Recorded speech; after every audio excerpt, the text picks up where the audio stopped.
गर्दैछु। अनि मैले यो भिडियो चाहिँ किन बनाएको छु भने पछि मेमोरीको लागि पछि हेर्नुहुन्छ भनेर एकदम धुलो छ। अनि मैले सामान्य थालसाल गिलासहरू चाहिँ मैले राखिसकेँ बक्समा। अनि एकदम फोहोर छ कि अनि धुलो कारणमा एकदम फोकिरहेको छ। अनि हेर्नुहोस् कति फोहोर छ, सबै सफा गर्छु। अनि मैले यहाँ लिप्छु पनि आँटी अनि भित्र चाहिँ सफा गरिसकेँ। अनि बाहिर चाहिँ गरेको छुइनँ किनभने अब वेदर अब बर्खा लाग्न सुरु भइसक्यो नि त। सो बाहिर गर्दिनँ किनभने अब गरेको पनि त्यो पानी आएर फोहोर गरिदिइहाल्छ, त्यसैले मैले गरेको छुइनँ। अब चाहिँ मैले सलक्क सफा गर्छु अनि लिप्छु। अनि यो मैले क्यामेरा यता राख्छु, कस्तो आउँछ हेरौँ है। क्यामेरा यता राख्छु अनि यता सफा गर्छु। अनि यता यता कुनातिर पनि छ, क्यामेराम्यान छैन, त्यसैले भिडियो चाहिँ मैले बनाउनु पर्ने हुन्छ। बाहिरसम्म देख्छ, यता यता देख्दैन होला सायद। सफा गर्छु, मास्क पनि छैन, धुलो धुलो धुलो धुलो धुलो एकदम धुलो छ।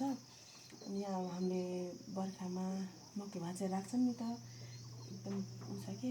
अनि त्यो फोहोर छ अनि मुसाले पनि खाएर सबै मिसी मिसी छ। मैले अहिले चाहिँ सफा गर्छु, हेर्दै गर्नु होला।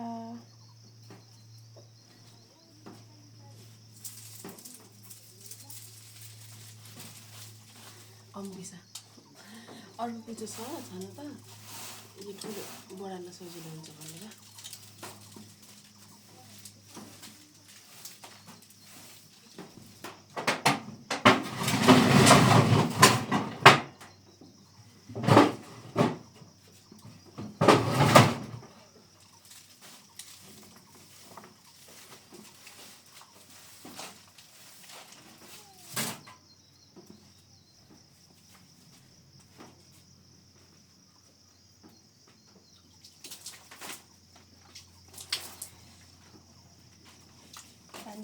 पानी सानी छम्क्यो भने धुलो उड्दैन। सो मैले पानी छम्किँदैछु, तर एकदम फोहोर छ। जति पानी छम्के पनि धुलो पनि हुन्छ। मसित मास्क पनि छैन, धुलो खानै बस्ने।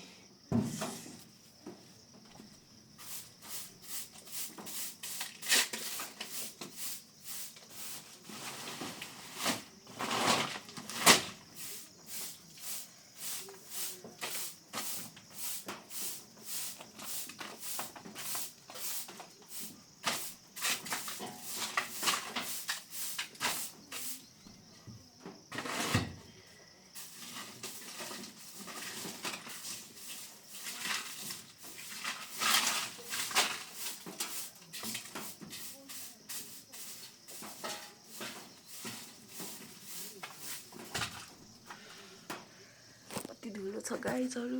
यतातिर चाहिँ सबै यो मकै जति यो मुसाले खाएर हेर्नु न, यता कस्तो फोहोर गरेको छ, एकदम धुलो छ। भिडियो पछि कन्टिन्यू गर्छु ल।